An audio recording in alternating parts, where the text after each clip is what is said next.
Thanks for tuning in to Look at My JPEG, the podcast that discusses NFT, DeFi, and NFT financialization. This is your host, Xerox Jose, the founder of NFT Perp. The reason why I want to do this podcast is because there's just not enough people talking about NFT financializations. In this podcast, you can expect us to invite guests that are builders, founders, even investors that are deep in the NFT financialization space. We'll discuss their story, what they're building, and how you can get involved. So thanks for tuning in. In this episode, we had a live conversation with the guys at Protecc. Protecc is not only a dedicated ecosystem partner for a lot of NFT projects such as the Saudis, Abacus, Blur, and more. They're a market maker focused on bolstering NFT liquidity. I love chatting with the guys, and I hope you enjoyed this wide-range conversation with Protecc. GM. What it do? All right, welcome to. How you doing, man? Welcome to the 7th episode of Look at My JPEG, and we got an exciting one today. The founders from Protecc is joining us today as our guest to talk about what they're doing. We got Xerox Omnia and also Magnus. They'll be joining us in a minute.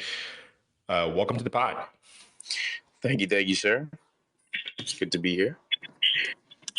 Yeah, so maybe we'll wait for a minute for Magnus to join us. Not sure if he's in the audience listening or not, but give us a quick intro of yourself, and then we'll let maybe Magnus can talk about himself a little bit shortly after. Yeah, sure thing. So my background is in digital asset hedge funds. So I started working in a fund late 2020, and my tenure ended there early 2022. And it was mostly in leading the liquid side of investments on that front, and then also like the venture side towards the end of my tenure, though. So have had some experience on the other side of the cap table. And that was super interesting for me. But now most of my time has been put towards both co-heading BD and partnerships at Redacted, where Magnus and I work together, and then also now co-founding Protecc together. So here we are. We were just NFT degens a while back, and now we're looking to create much more of an institutional process through Protecc. So I hope that's a quick primer. Love that. And we'll get Magnus to give us a quick intro of himself real quick as well. But tell us in the dynamic, are you like both of you are founders? Are you a developer yourself? Is Magnus a developer? What does that process look like in terms of, running and we'll get to that, what Protecc is in a minute as well. Yeah, so interestingly enough, we're a very, very lean team. So lean team of 4. And yeah, what's been super interesting has been Magnus and I taking all of the BD efforts. It's been a really fun process. For example, I know people have seen us working with the Saudis. Yesterday, we actually announced that we'll be market making the Doodles as well, and doing so permissionlessly, of course. So that's been a super interesting front for us. We've established a lot of partners in the space between Abacus, Gasoline, Blur, FloorDAO even, which, likely partnership soon. And yeah, much more to come. So that's awesome. Magnus is here as well. I'll give Magnus a quick intro of himself. Yeah, hey guys, can you hear me okay? Yeah, we can hear you fine. Yeah, dope. Hey guys, Magnus. I guess the speed run intro from my side. I started crypto way back, like in 2013, actually. Started out doing mining, and then sort of just stuck around doing a whole bunch of different things, trying to, figure my way in this crazy crypto space. And then it wasn't really until during DeFi summer, towards the end of it, got a bit of a builder's itch. Started joining a bunch of DAOs. That was also where I met Omnia through one DAO called Kraus House. And then, we ended up working together to be through Redacted Cartel, a DeFi protocol. And then because of our mutual interest in NFTs and everything, and effectively through constant discussions. That was effectively how Protecc came to be. And here we are today talking with you, Chads. Love that. Yeah, thank you for the color over there. And let's get straight into it. What is Protecc for those that haven't heard of you guys? What it is that you guys actually do? Yeah, so Protecc essentially, and I guess like I'll start off that answer with more of a comparison too, right? So like when you think of DeFi and market making like fungible tokens, like you think of Alameda Research, you think of Wintermute, you think of Jump or GSR, right? So Protecc essentially aims to be that for NFTs. So we essentially aim to be like the de facto market making firm and essentially liquidity providers for the NFT space. All right. So whether it comes to secondary marketplace trading activity, tertiary marketplace like NFT AMMs, that's just like our in-house terminology for it. So between SudoSwap, NFTX, even Abacus as well. You'll see us activating capital on all of these platforms, right? So essentially, just huge power users, and of course, we cannot leave out NFT perp. That's going to be a huge part of our strategy as well. So yeah, I guess I hope that gives a lot more color as to what we're doing and what we aim to be at the high level. Yeah, 100%. So give us a little bit of understanding for those that maybe don't necessarily, maybe they're in DeFi or they've been NFTs before, don't necessarily understand what market making is and what it does to let's say a collection of NFTs or maybe a token. What is market making? How does that benefit daily like users or traders or people that are companies?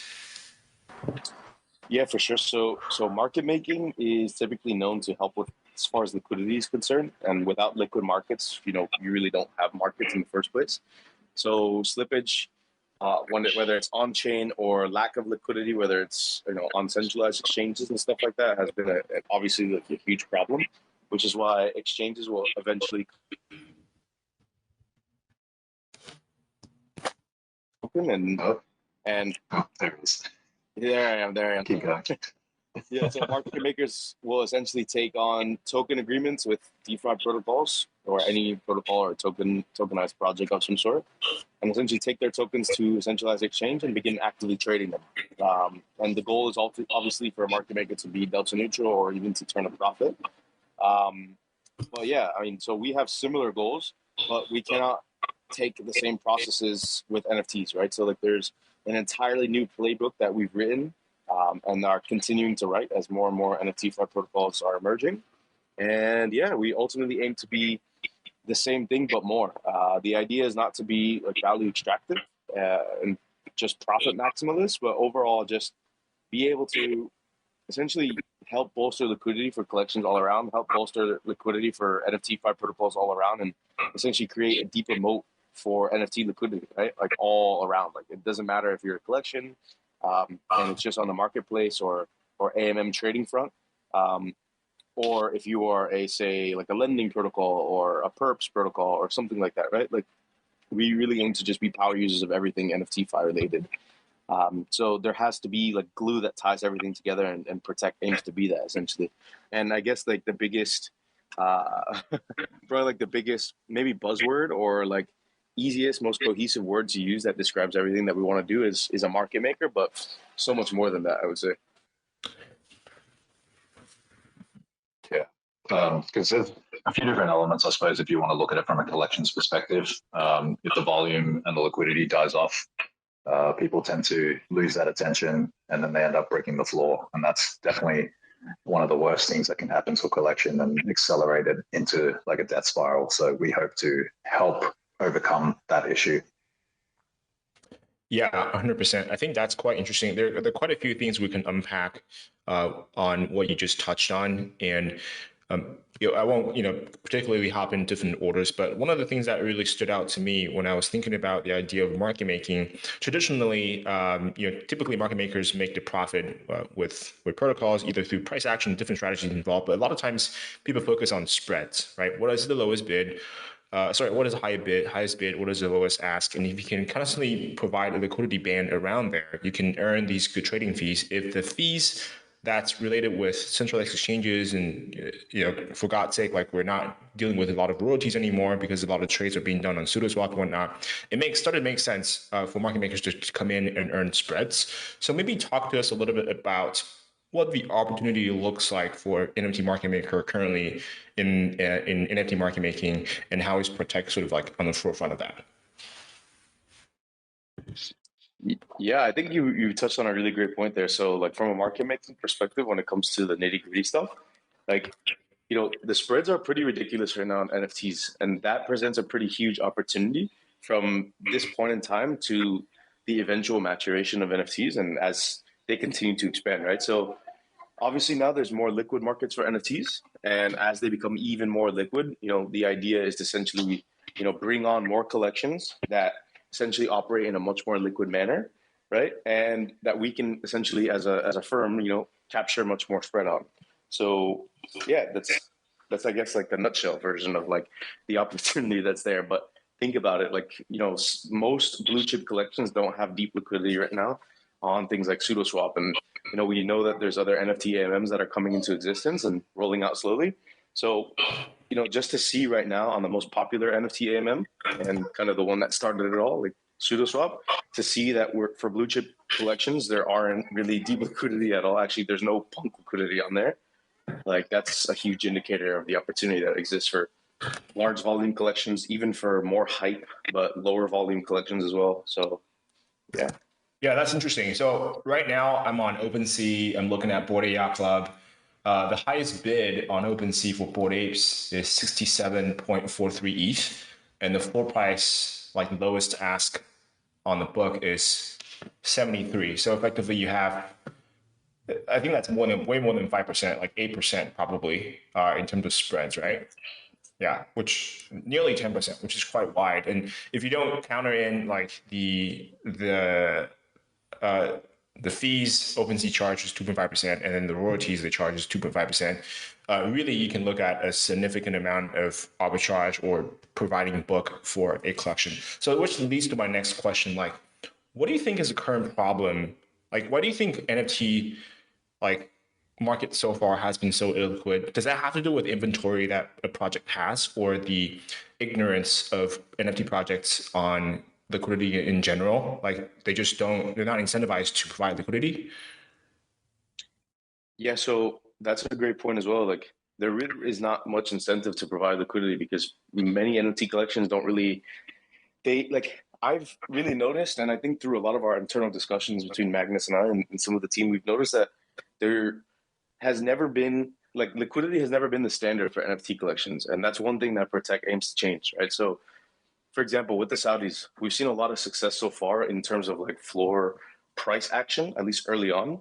And also volume wise, we're seeing a lot of NFTs dump due to this merge situation where people are trying to stack ETH for potential proof of work, like airdrop and stuff, So there's been a lot of interesting things happening over the last few days. But going back to like the beginning of it, right? So like when we started providing liquidity for the Saudis nearly 40 days ago, it was a rather interesting experience to see what was happening to the collection, right? So there was an increase of 150% in volume on OpenSea, not even considering the explosion of volume on SudoSwap, a near 2x in floor price.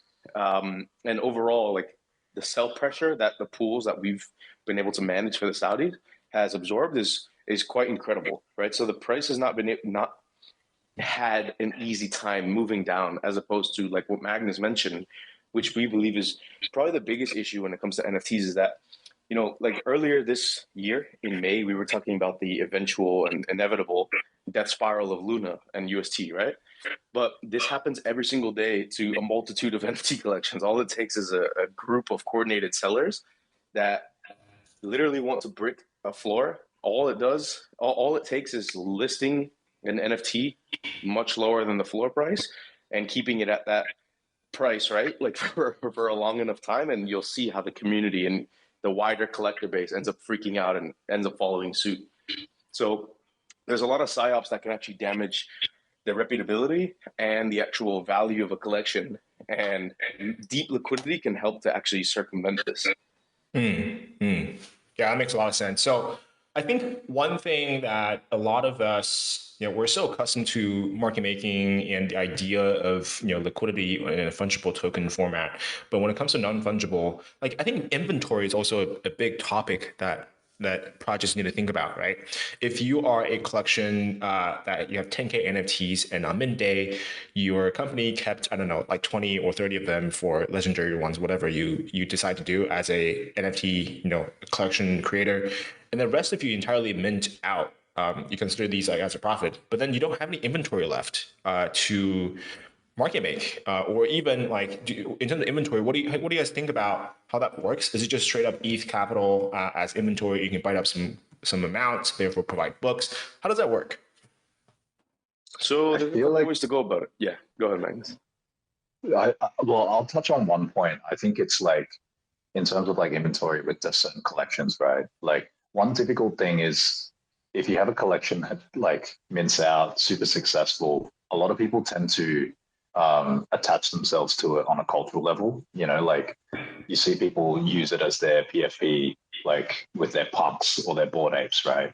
So I think it's sort of like also the collection trying to provide a happy medium in a sense that like you have like your zealot type of holders that'll actually really hold on to those PFPs or whatever, or like those NFTs. But then you kind of need to create some elements where it's actually okay to let go with these collections. So I think it's on that hand, as for the culture element, it's still something that still needs to be overcome.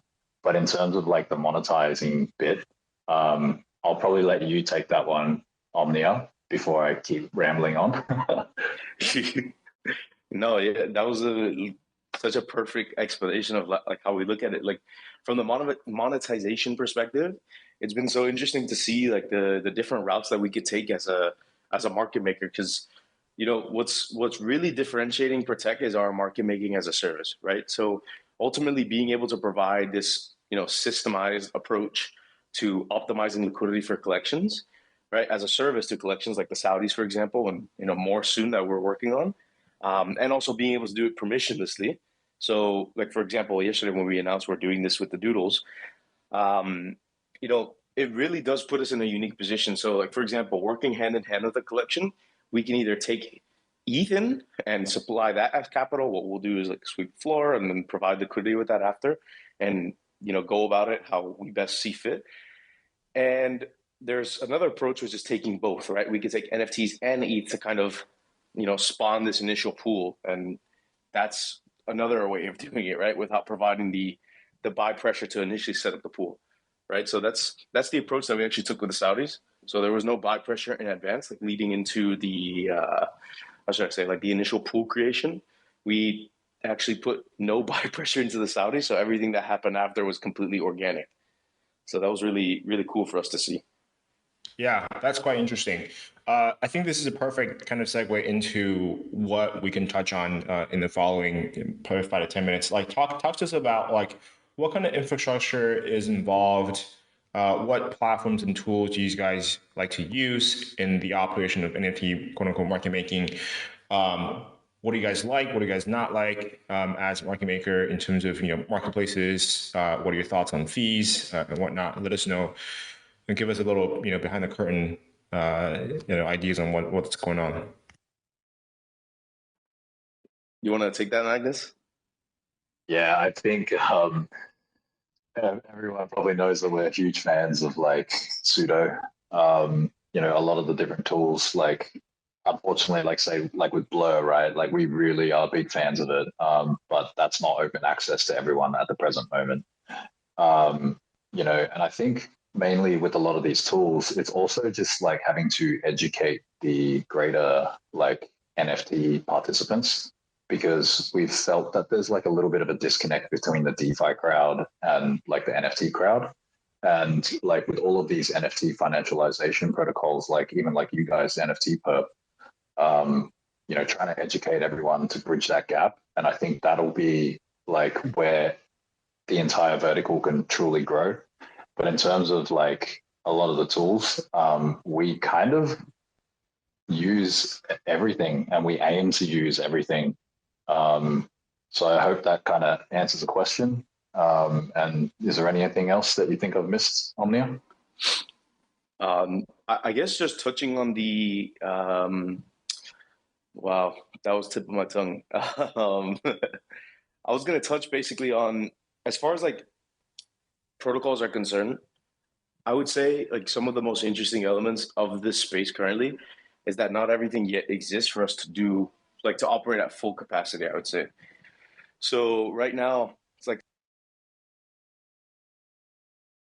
market fungible token. I can't even just say DeFi, but ultimately if you wanted to get into that space, there's a much easier path for someone to do that because the infrastructure already exists. There's perps for fungible tokens. There's a lot of different token raises that are happening in the nature of tokens being fungible and not having pictures or huge communities most of the time attached to them makes things a lot easier, I should say.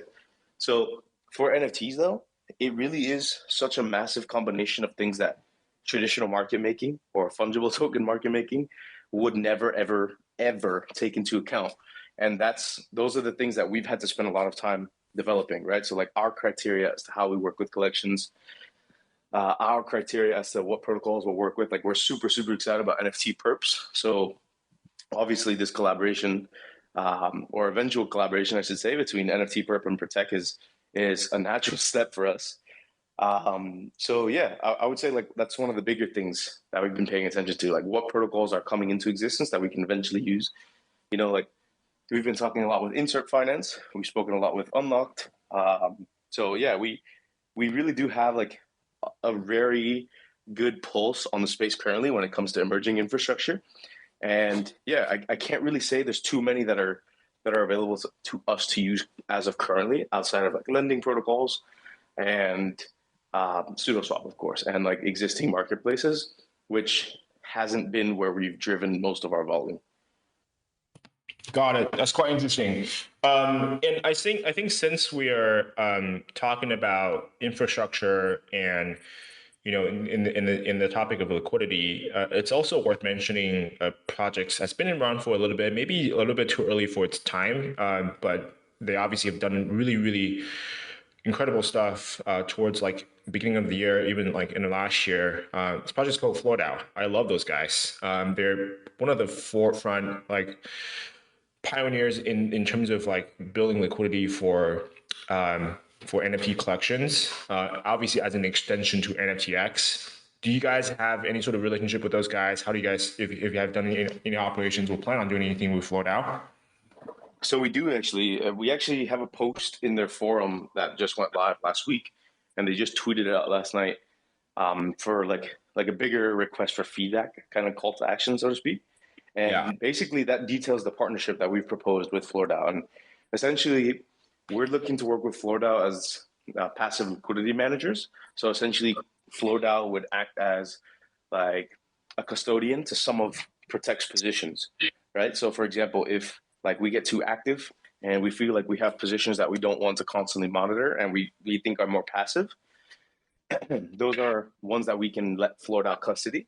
And then also they want to use Protecc as essentially a launchpad. So, if you're familiar with FloatDAO and the way that they vote on how to provide liquidity to collections and how to sweep floors and whatnot, they have core collection votes, which are more like blue chip collections, and emerging collection votes. So essentially those are more, newer collections that aren't as, they haven't yet reached that blue chip status, but there's a big bet on them, right? So think of like Miladies or Tubby Cats or, the Saudis even. It's a great one. So essentially how Protecc will be used as a launchpad is say, you have an emerging collection that wants to tap into a FloatDAO vote somehow. Essentially, this collection can fast track their way into getting into an emerging collection vote by working with Protecc. So it's a very value additive, very synergistic relationship where FloatDAO essentially gets funneled like more like, how should I say? Like when you're picking like your produce out at the supermarket, like you want really good produce. So like you obviously trust your grocer to get you like really good quality stuff, right? So that's kind of like the relationship with Protecc to like FloatDAO. We'll be able to legitimize the filter. yeah, like the filter, right?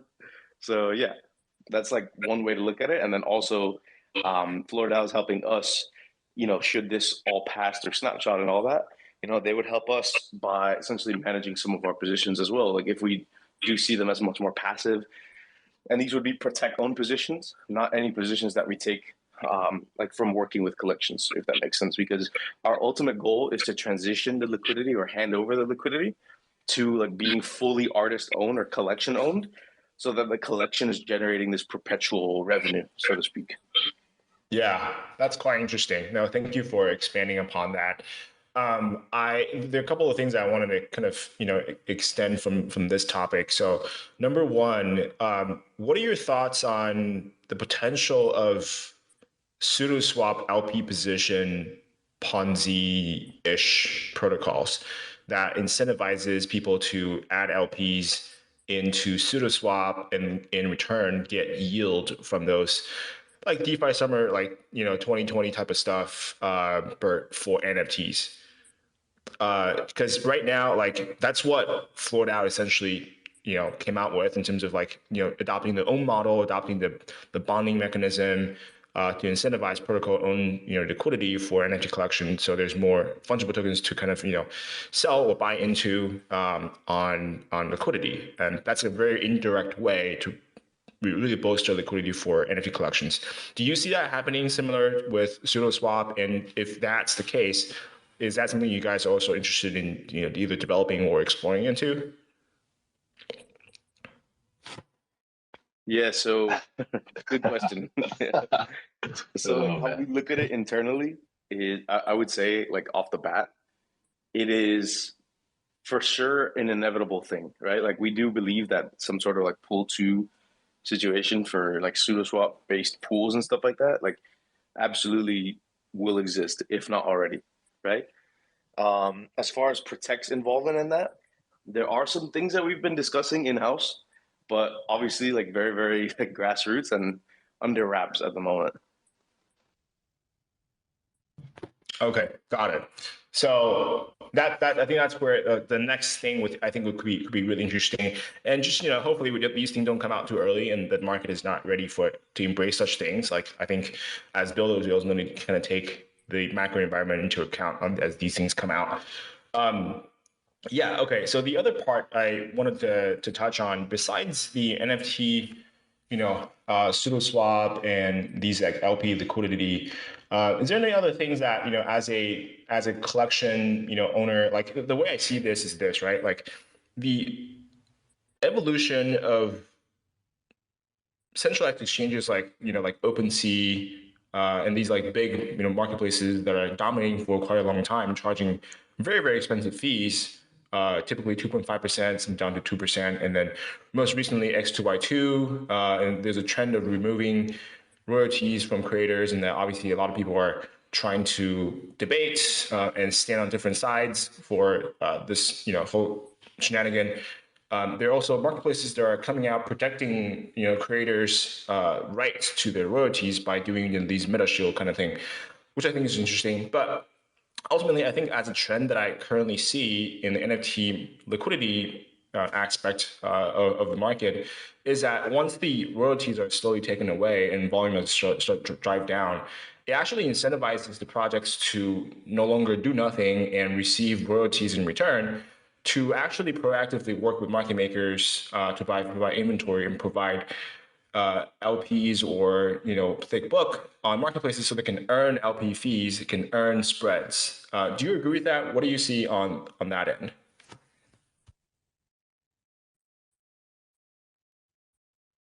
Yeah, I think in regards to the whole royalty thing and the debate about say pseudo, for example, removing that or sort of bypassing it, I think people are sort of looking at it from the wrong perspective. It's just another alternative way for people to create like price differentials that can take advantage of like arbitrage opportunities if you're actually in tune with the market. So the way we look at it is that for Protecc, if we're providing that low, like the ability to purchase, say, from the tertiary market, like how we mentioned as our like terminology, that's sort of like a way to stimulate like more organic volume to then in turn actually create more royalties on these secondary marketplaces such as OpenSea.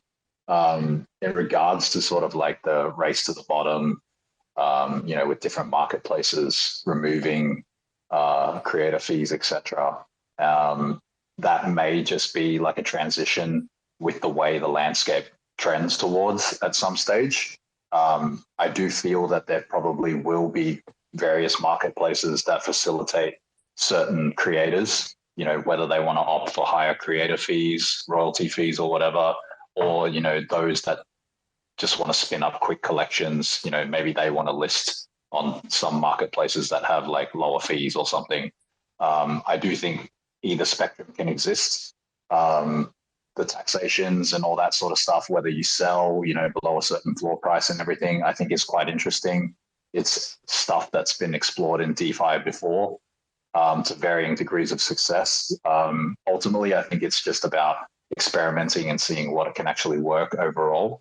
So, and just sort of like, I think it's the main element that is missing right now is just educating people on all these different aspects, because it's kind of like the same sort of deal, just recycled, but just in a different type of like decoration, if that makes sense. Yeah, definitely. Cool. I think we touched on quite a bit in terms of topics we wanted to cover. For an NFT like collection, last thing I wanted to kind of touch on is like, besides flow going up, liquidity is great. What are the sort of like tangible LP fees, or perhaps like profitability as a collection? How does that benefit a collection? Like, what can they expect in terms of return if they work with NFT market makers such as Protecc?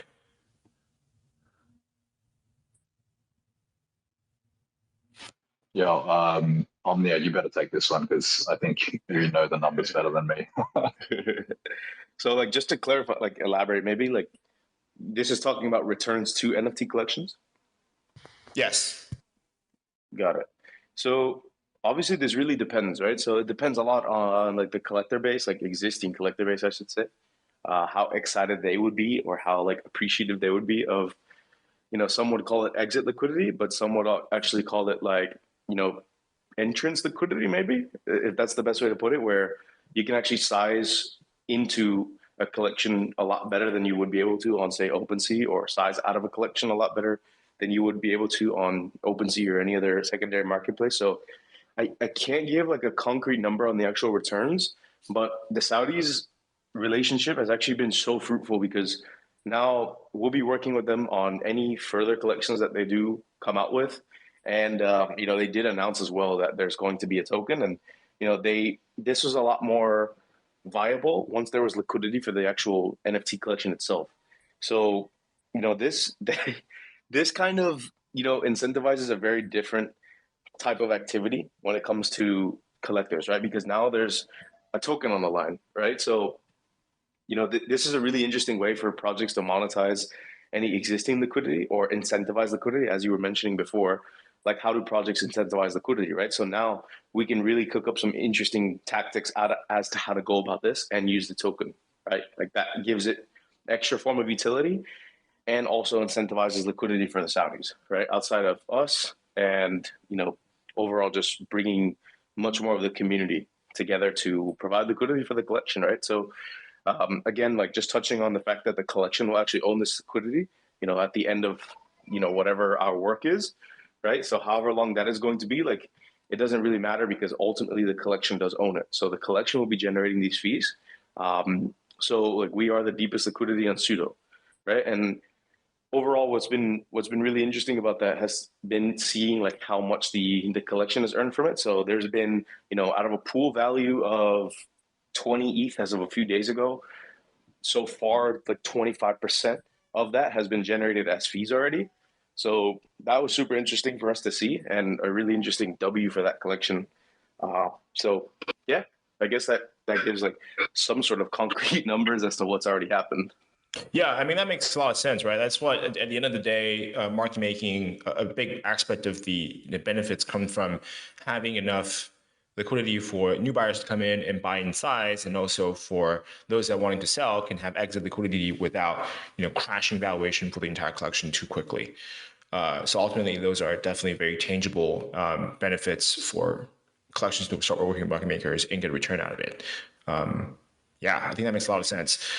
This is also the first time in the history of market making, at least that we can recall, where the actual liquidity provision is directly generating value for the client, right? So, for example, say like you have the maker token and you're, all this trading that's happening on FTX or Binance or Coinbase or wherever the fuck, right? Like that value doesn't go back to MakerDAO. That value goes back to whoever it is that's on the other side of each trade, right? Yeah. So this is literally the first time that you can have a client to market maker relationship where the client actually receives direct value from the collection having this market making contract, right? So far more synergistic. Far more synergistic. Yeah, absolutely. It's nowhere near as value extractive as everyone is used to, seeing, right? Like it really quickly became bearish signal when a project started working with a market maker because you already knew the project was going to dump after a certain amount of time, right? Whereas here, we're essentially working to make this a bullish signal. So obviously there's a lot of confidentiality that comes with working with a collection because you can obviously expect for certain things to happen as opposed to the mystery as to whether something will increase in price or have enough liquidity for you to enter and exit, right? And just as it can increase, it will obviously decrease as well, right? Like entry price doesn't really matter to us. It's more so about collection liquidity. So that's what we care about. If a collection is more liquid but has a lower floor price, we believe we found the true floor price, right? And that's a lot more bullish than say a 1.8 ETH floor price or a 5 ETH floor price or whatever it is that people can imagine, right? Because as we saw during the BendDAO situation, apes being previously 120 plus ETH floor price, we saw almost halve. So that was interesting. So floor price, even for the most liquid or should I say expensive of collections, is not really the biggest indicator as well of overall collection health, right? So yeah, I guess like that's the best way to put it. Yeah, that's quite interesting. And I guess, one other question that I have is around like, do you guys only focus on floor, like NFTs around floor sort of market making, or do you guys also, look into perhaps the values that are 1.5x to even 3x, 4x from bottom, of a collection in terms of rarity and floor pricing? Do you deal with like the tier and top tier market making as well? Yeah, that's a great question. So the answer is yes. So the predominant aspect of our work has been with floor pieces. However, we have also experimented with the Saudis on higher than floor type pieces as well. So like, for example, we actually created a sell only pool on SudoSwap, which allowed us to sell more rare NFTs for 2x the floor price. And we were able to sell that pool out. And we used the proceeds to actually, we redirected those proceeds to essentially deepen liquidity even more for the main pool, like that host of floor assets. So we have experience on that as well. We're in the process of actually setting up like an OTC flow overall where people can come and actually purchase, whatever item they'd like, whether it's just like a one-of-one piece or even like a higher floor trait piece, like, whether it's like a laser eye piece on apes or whether it's like a cigarette piece on punks or something, like the idea is overall to have this OTC system where we can essentially fill orders for larger clients and stuff like that aren't collections. Yeah, that's quite interesting. I've come across, I can't remember which project it was, but they were talking about, along the line of like using advanced valuation, appraisal models to evaluate higher value and rarity NFTs if they're at a discount, and then matching where they're supposed to be sold at and get that spread essentially. So I thought that was quite interesting. I wanted to ask you about that. Yeah. So in the meantime, before we wrap up, what are the things that you're excited about in NFT finance? How do you think the emerging protocols can make Protect better in terms of operations or even risk management? What are the protocols? Give us like 2 to 3 protocols that you're excited about in terms of collaboration with Protect. Hmm. That's a good point. So I'll maybe say like I'll say two, right? So I'll say like, and this is not just a like a how do you call it? It's like a shameless plug, right? So NFT perp is definitely one of them because we're excited to see like what happens with perps and NFTs. Putty Finance has been really instrumental as well. So we're super focused on having like a super optimized derivative strategy. So that's number one to hedge our exposure and maybe even to help collections hedge their own exposure, I guess, right? So like we're thinking of really interesting ways to go about this. And yeah, we're super excited about derivatives, but maybe there's like, of course, other lending protocols and stuff that we can touch on as well, like Abacus, like there's Blur, Yeah, Magnus. Do you Abacus any for that come to sure. mind?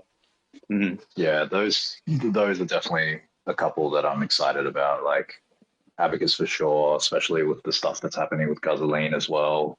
Mm-hmm. The potential for monetizing some of these governance tokens as well. On top of that, also that's pretty exciting, especially with our involvement, like with Redacted. And yeah, I mean, I'd love for more people to try out Blur, but until they're ready, that's definitely my Yeah. favorite aggregator right now. So yeah. Mm-hmm. Awesome. Yeah. Thank you guys for covering all of that. Awesome. Well, how do people follow you guys? What's the best way to keep up to date on what's happening with Protect? If an NFT collection is launching or already launched or currently looking for liquidity solutions, what's the best way to reach out and collaborate with Protect? Yeah, I Yeah, would just say. hit us up on the Twitter. For sure, Sorry, for sure. Omnia. No, don't worry. It's in both of our bios. And then it's the Twitter handle is Protecc XYZ and Protect with 2 C's, so Protecc. And who knows? We don't just protect. We might also attack. You know what I'm saying? No, I don't know what you're saying. What do you mean? Okay, so if you know the meme, right? Like if you so the origination of the Protect name, right, came from the Pepe meme that says he protect, but he also attack. I So see. Got it. yeah, if you look at that on like Google or something, like you'll see it's pretty hilarious, and that's kind of like, maybe like we owe some of the listeners like some background as to how like Protect, like the origination of the Protect idea. We were originally iterating on a peer-to-pool insurance protocol for NFTs. So what better name for like insurance or like how to essentially like protect floors or protect like collection liquidity and stuff than Protect, right? So we just threw an extra C on there and now we have Protect. Got it. Got it. Thank you for giving us the origin story on that. Yeah. Okay. Thank you guys so much for covering the origin story, sort of the benefits of Protect and what you guys see in the NFT finance space. Really appreciate you guys coming on to the Look at My JPEG podcast. Uh, any leaving notes for the listeners before you guys hop off? Well, our DMs are always open. We're always happy to talk with new collections that are interested in getting, their floors protected and their liquidity bolstered. So, yeah, if anyone has any ideas or just wants to have a chat, we maintain full confidentiality with any of our potential clients or even existing clients. So, like, we're very comfortable, and we hope anybody interested is very comfortable in speaking with us as well. Okay. Well, for those that are listening on the pod, perhaps not on Twitter, you can follow Xerox Omnia at XeroXOMNIA on Twitter to follow the Protect founder, and also Magnus. It's underscore Magnus, MAGNUS underscore on Twitter, and follow these guys. And also follow Protect on Twitter. That's PROETECCXYZ. Appreciate you guys coming on, and we'll see you around. All right, Thanks so much. thank you so much, man. Have a good one. Appreciate you guys. Later. Peace. Bye.